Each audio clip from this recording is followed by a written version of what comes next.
Yes, I know I just covered this in my last video, but there were some questions from that previous video about the setup of the Dolly Zoom or Vertigo shot. And I may have overcomplicated the setup by showing 2 waypoint missions when only 1 waypoint mission was actually used to create the effect. It's a unique and interesting shot that can be easily created, and I want to make sure it was clearly explained. So I'm going to go through another simple example just to show the complete setup from start to finish. For this example, I'm going to use a statue as my subject, and I recommend using a smaller subject at first since the setup is much quicker and requires a lot less space, which means you can easily repeat the shot with slight adjustments to your setup until you get the result you're looking for.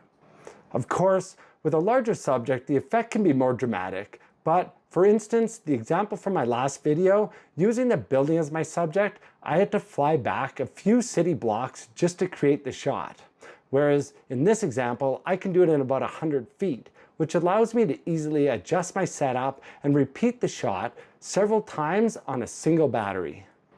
Now, there was something that I did in editing that may have added some confusion, and I'll show you that right after this, but first, let's jump in and take a look at this example. So I'm here at the location where I want to set up the shot. And the first thing I want to do is line up my subject for the first waypoint. Now, something that will make this much easier is grid lines. And if you don't already have them turned on, you'll want to go into your settings by tapping on the 3 dots in the top right corner of the screen, go to your camera settings, and scroll down to find grid lines. And I'm going to turn on the first 2, which I use all the time when capturing footage with my drone. There are many uses for them, but in this case, they will just help me keep the subject frame the same for both my start and end waypoints.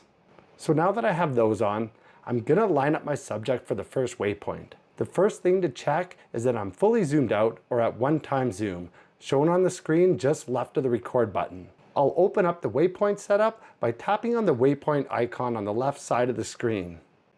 Now I want to line up the statue, and I'm going to center it between the bottom of the screen and the upper grid line.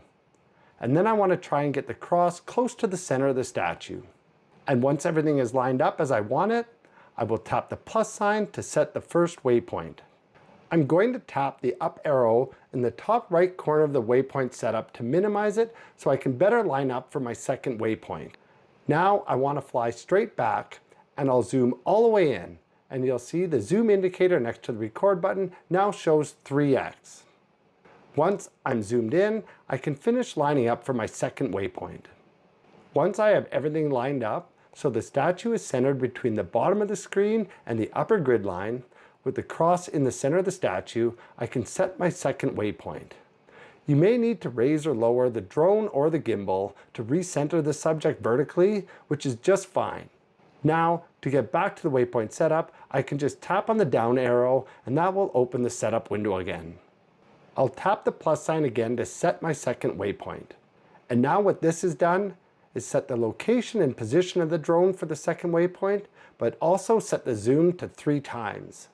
So as the drone flies back, it will also zoom in, creating the vertigo effect. So to finish setting this up, I'll tap on the waypoint 1 icon and set the camera action to start record, and I'm going to add a 3-second hover just to have a buffer before the drone starts moving. To go back, just tap on the left arrow, and then I'm going to open the second waypoint by tapping on its icon. In here, I'll set the camera action to stop record, and again add a 3-second hover to have some buffer at the end of the shot before it stops recording.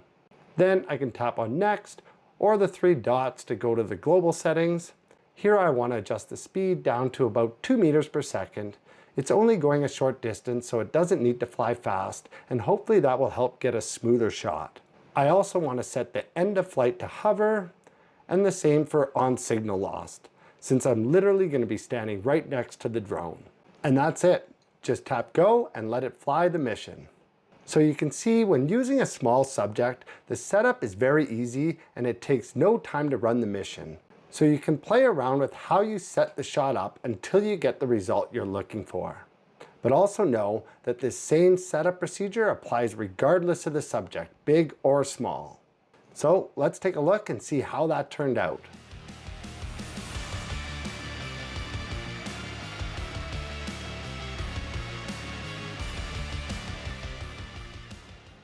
That turned out all right. It demonstrates what I wanted to show, but normally I would spend a little more time experimenting with the shot. Now, that editing tip that I mentioned in the beginning of the video was something I think really emphasizes the vertigo effect. And what I did was duplicate the clip, reverse it, and then combine the two clips to create a shot that zooms in and out. Something in my last video, I think people may have thought I did that with a second waypoint mission, which I'm sure you could, but this way is easier, and I'll show you what that looks like on this example. As well, I want to show you the more dramatic effect you get when using a larger subject. So let's take a look.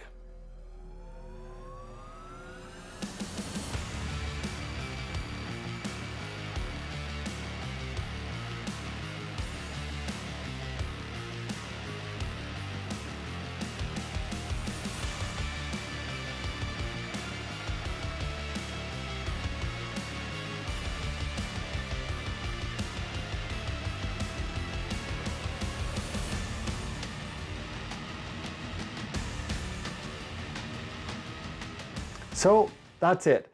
Just a quick tutorial to try and clear up any confusion around creating the Dolly Zoom or Vertigo shot. I hope this was helpful, and if this is your first time to the channel, I'm Mark Kapanen, and I make videos all about helping you capture and create better content. So if you like that kind of thing, please like and subscribe down below, and there should be some videos popping up on the screen that I recommend you check out, and I'll see you on the next one.